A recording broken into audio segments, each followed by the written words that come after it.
किसान आंदोलन का चौथा दिन है और गतिरोध बना हुआ है। दिल्ली के चारों तरफ जितने बॉर्डर्स हैं, हरियाणा से जो दिल्ली में आने वाले रास्ते हैं उसे ब्लॉक किया हुआ है और किसान इसी तरह से जमे हुए हैं। दिल्ली जाना है, सरकार ने दिल्ली जाने की इजाजत दी, लेकिन ये बुराड़ी नहीं जाएंगे। तो आज फिर से सुबह देखिए टिकरी बॉर्डर है, इन्हीं से समझेंगे, इनसे जानने की कोशिश करेंगे। ये 4 दिन हो गया और पहले तो बात ये थी कि दिल्ली नहीं जाने देंगे जी, बाद में बात हुई कि दिल्ली तो जाओ लेकिन बुराड़ी में बैठो। अब क्या दिखता है आपको, क्या होने जा रहा है, क्या होगा? अब हमारी जथेबंदियों का फैसला ये है कि अब हम यहीं, हमें पहले रोका गया था प्रशासन से, अब हम यहाँ बैठ गए हैं, यहाँ धरना देंगे, बस आगे नहीं जाएंगे कहीं भी। बुराड़ी नहीं जाएंगे? हाँ? हम नहीं जाएंगे, हम यहाँ पर ही बैठेंगे, वहाँ नहीं बुराड़ी नहीं जाएंगे सर। बुराड़ी में एक जेल है, एक किसान को जेल में लेके जा रहे हैं, वहाँ पे जाके हमारा कनेक्शन भी कट जाएगा, हमारा इंटरनेट भी कट जाएगा। वहाँ पे तो एक साइड में नुक्कड़ में बिठा देंगे, पड़े रहो जितना टाइम मर्जी पड़े रहो, सरकार को कोई उसमें दर्द नहीं होगा, सरकार का कोई नुकसान नहीं होगा। रोड पे रहेंगे, रोड हमारे हैं, रोड जाम रखेंगे, जनता के रोड हैं, रोड पे बात करें आके हमारे साथ, जिसने बात करनी है हमारे साथ रोड पे आके बात करें। हरियाणा के हम किसान हैं, एक खच्चर बोलता है हम हरियाणा के हमारे किसान नहीं आए, या खच्चर को बताना चाहते हैं भी हम हरियाणा के किसान हैं। खट्टर नाम है उनका, खच्चर नहीं, वो खच्चर है, खट्टर कहाँ है? खट्टर वाले तो काम ही नहीं कर रहा, वो तो खच्चर वाले काम कर रहा है। मतलब ये कि इन्हें इस बात का एहसास है कि अगर बुराड़ी मैदान में चले गए तो कहीं आइसोलेशन में पड़ जाएंगे, सड़क खुल जाएगी, ये वहां बैठे रहेंगे, इंटरनेट का कनेक्शन बंद कर दिया जाएगा और उसके बाद जो ये सरकार को झुकाना चाहते हैं वो शायद सरकार नहीं झुक पाएगी। आप कुछ कह रहे थे? हम यहाँ ही रहेंगे, हम आगे नहीं जाएंगे। आगे जाएंगे तो जो जेल में हमको बंद कर देगा, वहाँ हमें गिरफ्तारी का कोई डर नहीं है, पर हम यहीं रहेंगे, यहाँ पर रहकर रोड जाम कर। अच्छा, ये कब तक रहेंगे यहाँ?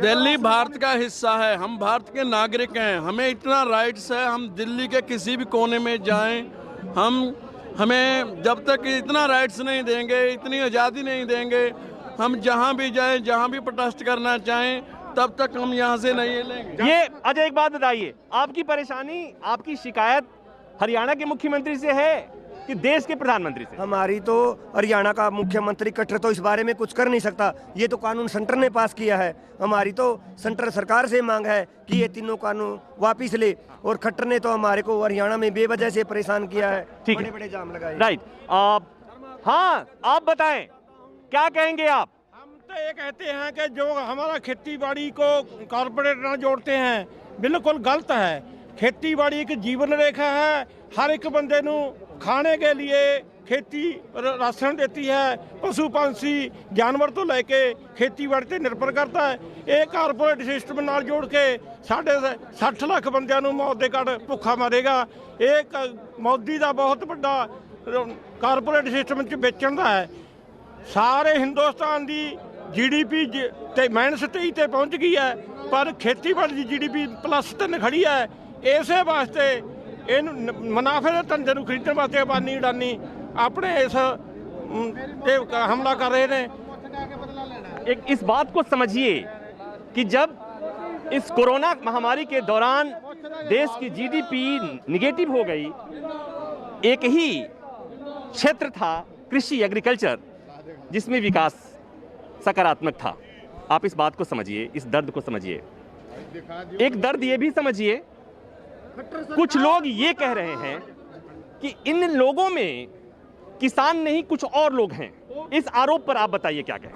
सर ये मुद्दा भटकाना चाहते हैं, और ये किसान नहीं है, ये खालिस्तानी आ गए, ये आतंकवादी आ गए, ये सारा ना, ये सारा प्रोपोगंडा है, जो ये सारा मोदी का RSS का दिखाया जा रहा है। आंदोलन को जो बंद करने का, ये आंदोलन जो है जो रद्द हो जाए। ਅੰਦੋਲਨ ਨੂੰ ਮੱਠਾ ਪਾਉਣ ਵਾਸਤੇ ਸਾਨੂੰ ਕੋਈ ਅੱਤਵਾਦੀ ਕਹਿੰਦਾ ਹੈ, ਕੋਈ ਕਾਂਗਰਸੀ ਕਹਿੰਦਾ ਹੈ, ਕੋਈ ਸਿਆਸੀ ਕਹਿੰਦਾ ਹੈ, ਪਰ ਇਹਨਾਂ ਨੇ ਆਪਣੇ ਬੰਦੇ ਵਿੱਚ ਵਾੜ ਕੇ ਹੁੱਲੜਬਾਜ਼ੀ ਕਰਦੇ ਨੇ। जो देखो जब तो किसान की ज़रूरत है तो उससे अन्न पैदा करवाया जाता है। जब वो मुनाफे का धंधा हो गया और वो कारपोरेटर को दे दिया, अब वो मुनाफा आने लग गया, अंडानी अंबानी का हम मुनाफा हम लें, अब किसान क्यों ले? जब तो मरना था तब किसान मरे।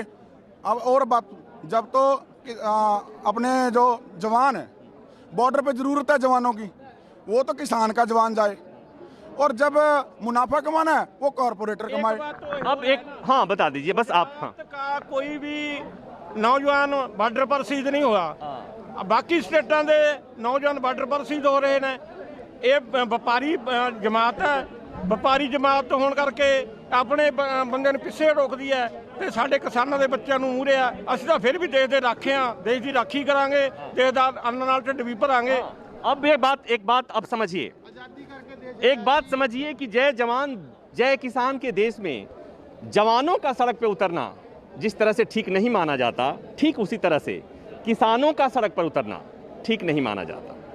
कोशिश होनी चाहिए थी जो नहीं हुई, और अब कोशिश होनी चाहिए कि ये जो तस्वीर है ऐसी देखने को नहीं मिले। इनकी मांग क्या है, अपनी बात कहना चाहते हैं। सरकार कहती है कि किसानों की स्थिति सुधारने के लिए कानून आया है। उस कानून को लेकर किसानों के मन में कोई शंका है, आशंका है, तो उसे दूर करने का काम किसका है? सरकार का है। चर्चा इस पर होनी चाहिए थी, लेकिन चर्चा इस पर हो रही है कि दरअसल ये किसान नहीं है। मतलब ये कि मुद्दे को भटकाने की कोशिश हो रही है, और इससे देश का अन्नदाता किसान, उसके आत्म स्वाभिमान को, अभिमान को चोट लग रहा है, और इस तरह से किसी समस्या का समाधान नहीं निकल सकता।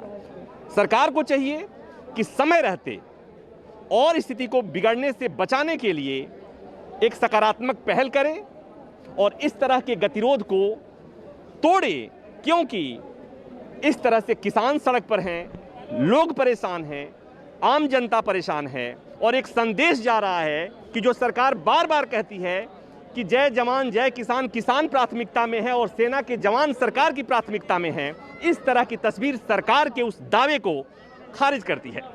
कैमरामैन सुनील किशोर के साथ प्रभाकर मिश्रा, न्यूज़ 24, टिकरी बॉर्डर। नमस्कार, मैं हूं मानक गुप्ता। अगर आपको हमारा ये वीडियो पसंद आया हो तो इसे लाइक और शेयर जरूर करें, और हाँ, हमें सब्सक्राइब और फॉलो करना ना भूलें ताकि आप देश और दुनिया की कोई खबर मिस ना करें। चाहे कोई ब्रेकिंग न्यूज हो या कोरोना वायरस से जुड़ी कोई भी अपडेट, पॉलिटिक्स हो या आपकी जेब से जुड़ी कोई खबर, इलेक्शन की कोई न्यूज हो, कोई कंट्रोवर्सी हो या फिर कोई वायरल वीडियो, सब कुछ मिलेगा न्यूज़ 24 पर। तो जुड़े रहिए हमारे साथ और देखते रहिए न्यूज़ 24।